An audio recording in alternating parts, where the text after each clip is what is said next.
উমর রাদিয়াল্লাহু তাআলা আনহু এর খেলাফতকালে ১৬ হিজরিতে মুসলিম সৈন্যদল ময়দানে জয়লাভ করেছে।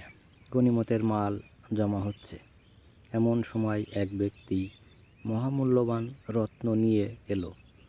জমাকারী বললেন, এমন মূল্যবান সম্পদ তো আমরা ইতিপূর্বে দেখিনি।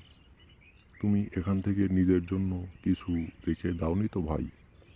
লোকটি বলল, আল্লাহর কসম, যদি আল্লাহর ভয় না থাকতো তাহলে আমি কখনোই এ সম্পদ আপনাদের কাছে নিয়ে আসতাম না।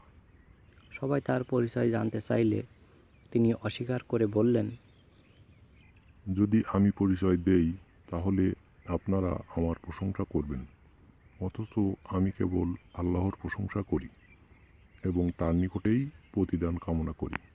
এরপর তিনি চলে গেলেন। তখন তার পিছনে একজন লোক পাঠানো হলো এবং জানা গেল যে তিনি হলেন আমের বিন আবদে কায়েস। শিক্ষা: আমানতদারিতা মুমিনের অন্যতম বৈশিষ্ট্য। পক্ষান্তরে আমানতের খেয়ানত করা মুনাফিকের অন্যতম লক্ষণ।